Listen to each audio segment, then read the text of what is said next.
कर्म, सिद्धांत और पुनर्जन्म। तो इसको समझने के लिए पहले एक कहानी से होकर चलते हैं। इस कहानी के माध्यम से हम लोग कर्म, सिद्धांत और पुनर्जन्म को समझेंगे। एक समय की बात है, राजा चित्रकेतु थे, जिनका बहुत ही अच्छा शासन था। उनके पास समस्त सुख साधन और सत्ता थी, बहुत सामर्थ्य थी उनके पास। अभाव था तो एक पुत्र का। 4 रानियां थी उनकी, लेकिन उनको पुत्र प्राप्त नहीं था, जिसके कारण वो उस बात के परेशानी में रहते थे। एक बार ऋषि अंगिरस उनके यहाँ पहुँचे तो उन्होंने महर्षि अंगिरस से यही प्रार्थना की कि मुझे पुत्र जरूर चाहिए। महर्षि अंगिरस ने उन्हें बताया कि ऐसा जरूरी नहीं है कि पुत्र का होना या न होना इस जीवन के लिए कोई अभाव है क्या? अभाव नहीं है, उसके बिना भी जीवन सही है। लेकिन राजा को अपने पुत्र की बहुत चाह थी, तो उन्होंने कहा, नहीं महाराज, ऋषि जी, मुझे आप पुत्र जरूर कोई ना कोई आशीर्वाद दीजिए। खैर, उनको एक यज्ञ कराया गया और यज्ञ के माध्यम से जो प्रसाद बना, उस प्रसाद को ऋषि अंगिरस ने उनकी जो बड़ी रानी थी उसको दिया। बड़ी रानी को वो प्रसाद मिला तो बाकी रानियों को इस बात से नाराज़गी हुई, उनको ईर्ष्या बनी कि ये जो अवसर था ये हमें नहीं मिला, ये उस बड़ी रानी को ही मिला। कुछ समय बाद बड़ी रानी को एक पुत्र का जन्म हुआ। पूरी तरह खुशियां छा गई राजा जी के जीवन में। चित्रकेतु प्रसन्न रहने लगे, हर समय उसके साथ खेलने लगे। लेकिन उधर दूसरी ओर रानियां इस बात से बहुत ज़्यादा, जो बाकी रानियां थीं वो बहुत ज़्यादा नाराज़ थीं। तो एक दिन ऐसा हुआ कि उन्होंने कुछ षड्यंत्र ऐसा रचा कि किसी ने उसको जहर दे दिया और वो राजकुमार जो थे उसका देहांत हो गया। इसमें सबसे महत्वपूर्ण बात ये थी कि जिस समय महर्षि अंगिरस ने उन्हें ये आशीर्वाद दिया था तो बोला था कि ये जो संतान होगी, जो पुत्र होगा, ये आपके हर्ष विषाद का और सुख दुख का कारक होगा। ये पंक्तियां बड़ा महत्व रखती हैं। तुम्हारा पुत्र तुम्हारे हर्ष विषाद और सुख दुख का कारक होगा। यहां अगर हम इस बात को समझें कि हर्ष विषाद और सुख दुख दोनों साथ चल रहे हैं, आप अक्सर जीवन में पाएंगे कि जिस चीज से हमें जितना अधिक हर्ष की अनुभूति होती है, सुख की अनुभूति होती है, उसी चीज के माध्यम से हमें उतनी ही मात्रा में दुख की अनुभूति होती है, उससे भी अधिक मात्रा में हो जाती है। क्योंकि कभी ना कभी वो बदलता है, जैसे वियोग होता है। जिस मात्रा में जिसके साथ आपका सुख है, उसी मात्रा में उस वियोग का दुख भी है। तो बात तो समता पे आ गई ना इसी विषय में। खैर, कहानी में आगे बढ़ते हैं। तो चित्रकेतु और उनकी रानी बहुत दुखी बैठे थे। तभी फिर से ऋषि अंगिरस और नारद मुनि वहां पधारे और उन्होंने राजा को समझाने का प्रयास किया कि तुम्हारा पुत्र न तुम्हारे लिए हर्ष का विषय था, न विषाद का, क्योंकि तुम उससे खुद को जोड़ रहे हो, इसलिए तुम्हें ऐसा प्रतीत हो रहा है।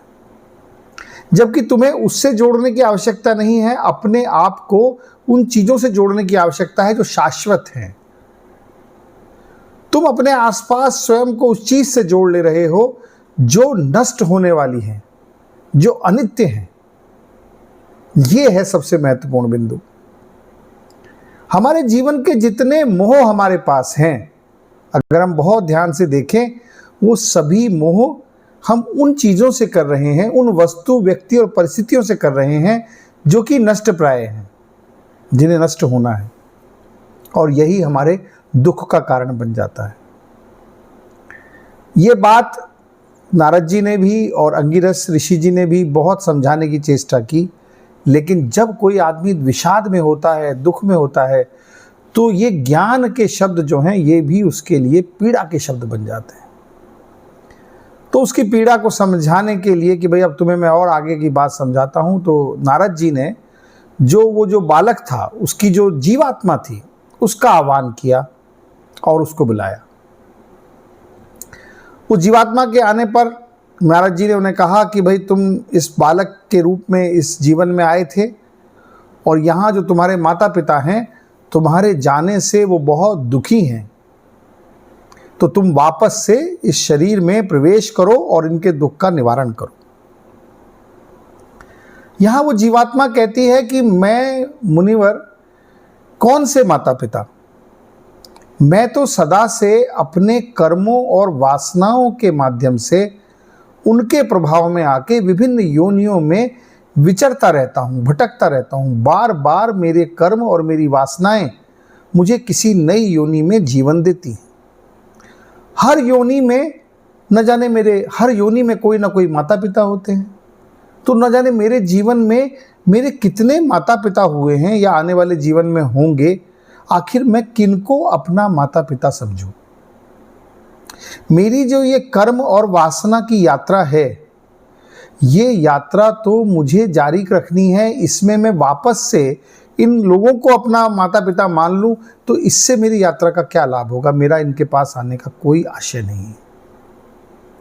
यहाँ ये बात राजा को भी स्पष्ट होती है कि उसने कहा कि न जाने कितनी बार मैंने जन्म लिया है और कितनी बार मेरा मरण हुआ है, तो आखिर मैं किसको अपना माता पिता मानूं?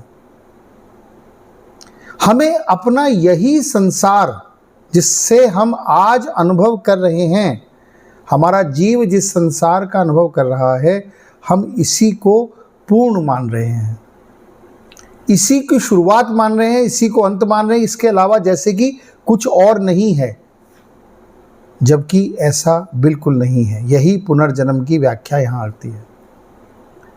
दरअसल हमारे अंदर जो भी इच्छा पैदा करती है, जो भी कर्म हम करते हैं, यदि हम उससे मुक्त नहीं होते, उससे अनासक्त नहीं होते, तो वही हमारे भीतर एक इम्प्रेशन के रूप में, एक छाप के रूप में पड़ जाता है।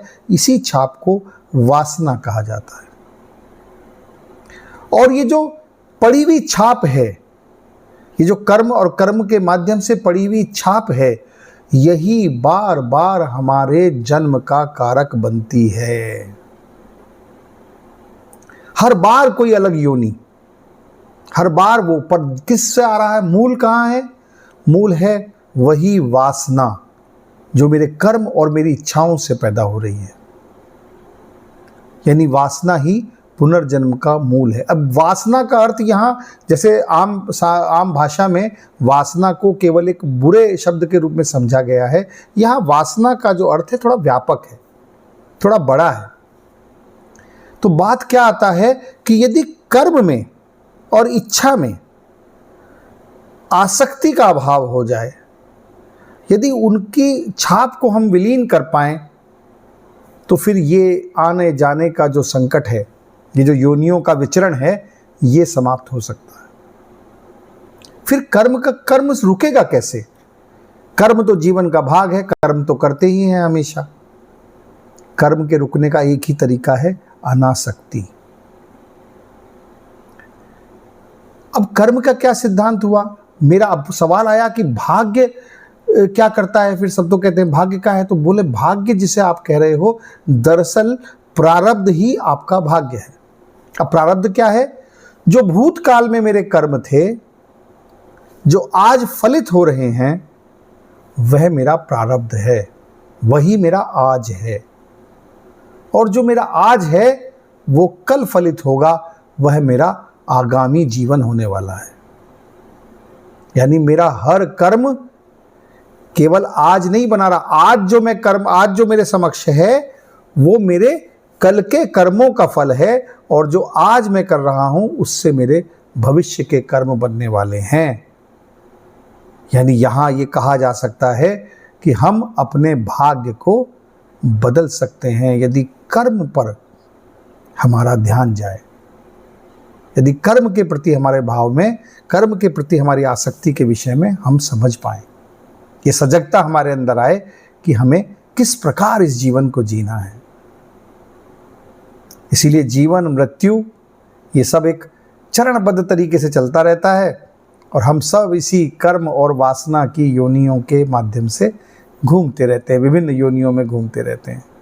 इसीलिए भगवत गीता में भी कहा गया है कि जिस प्रकार कोई अपने वस्त्र बदलता है, उसी प्रकार ये जीवात्मा विभिन्न शरीर बदलते हुए योनियों में अपने अपने कर्म के अनुसार विचरण करती रहती है।